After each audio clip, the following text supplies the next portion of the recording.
Xin chào tất cả các bạn, chào mừng các bạn đã đến với tập thứ 15 trong chuỗi video luyện nói nâng bằng điểm IELTS Speaking cùng phương pháp Switch và Mr. Bách. Trong video này, chúng ta sẽ cùng nhau ăn mừng một cái chặng đường học tập rất là dài của mình bằng cách mình thực hiện một cái bài kiểm tra mô phỏng điều kiện phòng thi y như thật. Học với Mr. Bách là như vậy đó các bạn. Học lý thuyết xong là phải có thực hành. Và các bạn nhớ nè, cho dù chúng ta có ngồi nhà mình ôn luyện kiến thức nhiều bao nhiêu đi nữa, nhưng nếu chúng ta không có ghép mình vào cái điều kiện phòng thi, không đặt mình dưới áp lực thời gian, thì mình sẽ không biết được ra thi mình làm tốt được bao nhiêu %, mình thể hiện được bao nhiêu cái bản lĩnh của mình.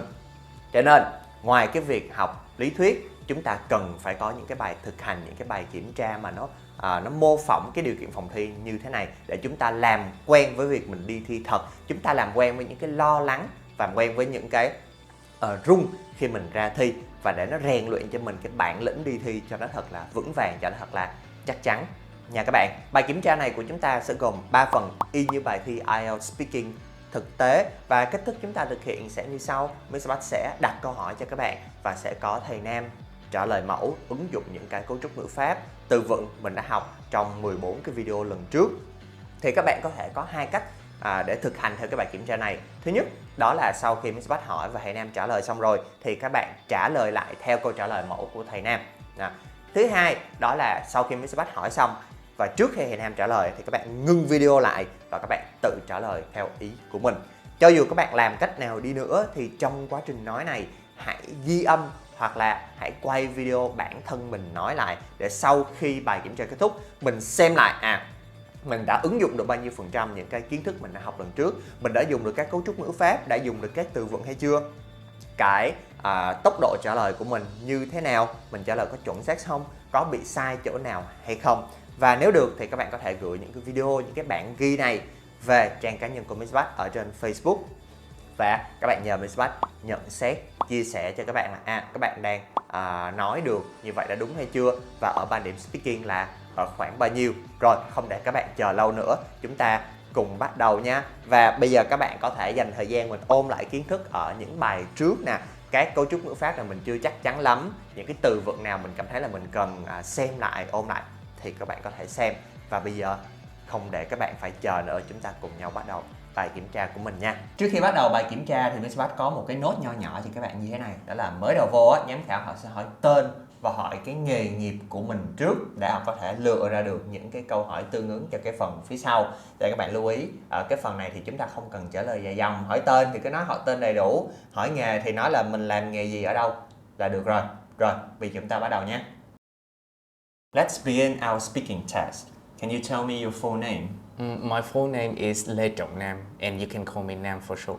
Okay. What is your occupation? Right now, I am an English teacher in a center named IELTS Power Up, which is located in District 10. Okay. Let's talk a little bit about your work. Do you think your workplace is a good environment? Oh, absolutely yes. I am working with the best colleagues in the world. Let me explain. Our team members are always supportive when one of us has to deal with, some daunting tasks. Another point which I could add is that they are hilarious. Our department is always full of laughter when we work together. Thank you. Now we will talk about jewelry. Do you usually buy jewelry? Well, first off, I'm really fond of jewelry, specifically rings. This is probably because they make me feel more confident. However, if you ask me whether I usually buy them, perhaps I would say no. An explanation for this is that golden or silver rings are quite expensive. I will be broke if I buy them regularly. Ultimately, my answer would be both yes and no. Okay, let's talk about chocolate. Do you like eating chocolate? Ooh, I'm a huge fan of chocolate, and this is due to the fact that it is beneficial for my health. Actually, I've just bought a large box of Hershey's signature dark chocolate. Okay. Do you think chocolate is popular around the world? I suppose that it depends on which part of the world we are talking about. In the Occident, yes, it is a favorite type of food, probably because it can help people relieve stress. However, in Asian cultures, for instance, my country, Vietnam, we would prefer candies or cakes as they taste sweeter. Okay, I want to discuss a little bit about space and stars. Did you study about space and stars in your school? No, astronomy is not one of the subjects in the school syllabus. It may be due to the fact that it is quite challenging for kids to learn. Take me for example. I wouldn't study it even if I had a chance. Okay, would you like to travel to outer space? Sounds interesting. If I could, of course I would. I always wonder what the universe looks like when I observe the night sky. Imagine I could travel around the Milky Way. How fantastic! Oh, sorry, maybe I've gone too far. Now let's move on to the next part of our speaking test. In this part, you will be given a topic. You then have 1 minute to prepare your ideas and 2 minutes to speak uninterrupted. Okay, you may write down notes if you want. Are you ready? Yes, I'm ready. Your topic is describe something you would like to learn in the future. Okay, you have 1 minute to prepare your ideas. 1 minute has ended. Are you ready? Yes, I'm ready. Please begin. I'll start the ball rolling by touching on the matter of what I would like to learn in the near future, and I probably choose a sport called pool. I've come to this decision since I watched a video of the Moscow pool tournament on YouTube. Now, on the subject of why I want to join a training course for this sport, I would say that I'm a huge fan of Shan Van Boning, a professional pool player, and I always dream that one day I can be as outstanding as he was. Next, in response to the point of how I will learn to play pool, I will sign up for a course in a billiards club near my house so that I can acquire proper pool playing skills, such as controlling the hitting forks or manipulating the cue ball. As my very last point, if time permits, I'll bring in the point of how I feel about this sport, how I feel about pool. Pool is very difficult to play since it requires absolute accuracy and consistent practice. However, when I can pot the balls into the bucket and clear the table, I feel over the moon.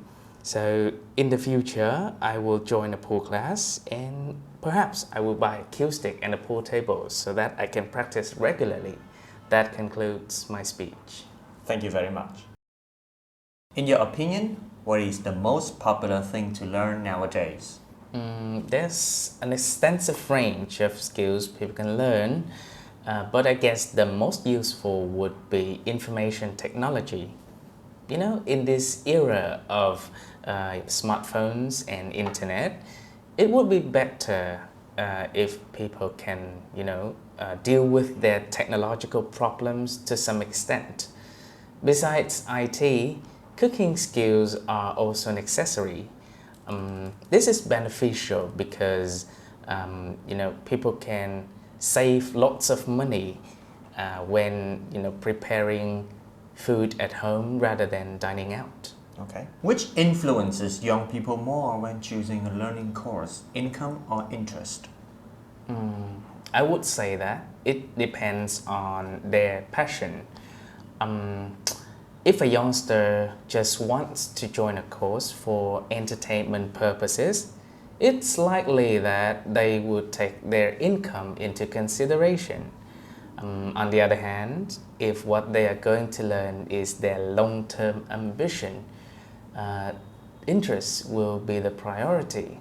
To be more specific, They can even turn a profit using the knowledge they acquire from the course. Thank you very much. And that is the end of our speaking test. Thank you so much. Rồi, vậy là bài kiểm tra của chúng ta đã kết thúc rồi. Các bạn thấy mình làm bài được không nào? Ổn không nào? Chúng ta có dùng được các cấu trúc ngữ pháp và các từ vựng mình đã học ở những bài trước hay không? Và mình thử đoán xem là mình được band điểm ở bao nhiêu. Nếu các bạn không biết band điểm của mình ở bao nhiêu thì hãy gửi cái video hoặc là cái bản thu âm của cái bài kiểm tra hôm nay về cho cái trang cá nhân của Mr. Bách. Thì Mr. Bách sẽ chia sẻ, sẽ nhận xét cho các bạn là cái speaking của các bạn đang ở band điểm khoảng bao nhiêu ha. Và các bạn ơi, chúng ta đã đi được một cái hành trình khá là dài trong cái việc học tập của mình. Đúng không nào? Chúng ta đã học được 14 cái video về nhiều cái dạng câu hỏi, nhiều chủ đề và rất là nhiều từ vựng khác nhau. Nhưng đây thực sự chỉ mới là bắt đầu thôi. Mình còn rất là nhiều cấu trúc ngữ pháp cho speaking khác nè. Chúng ta còn writing task 1, task 2 nè, mình còn listening, mình còn reading, còn rất là nhiều thứ liên quan đến bài thi IELTS. Thậm chí cái việc đăng ký đi thi cũng xứng đáng thành một cái video riêng cho chúng ta luôn đó. Cho nên là các bạn hãy tiếp tục theo dõi Mr. Bách và hãy đặt câu hỏi các bạn muốn Mr. Bách chia sẻ gì thêm về việc học IELTS, tại Mr. Bách tiếp tục đưa ra những kiến thức hay, chất lượng cho các bạn về các khía cạnh khác nhau trong việc học và luyện thi IELTS một cách chất lượng và hiệu quả nha. Và như mọi khi, các bạn đừng quên like, share, subscribe, ok, để Mr. Bách có thêm động lực tiếp tục sản xuất ra nhiều video hay cho các bạn xem nha. Thank you everyone and I'll see you next time.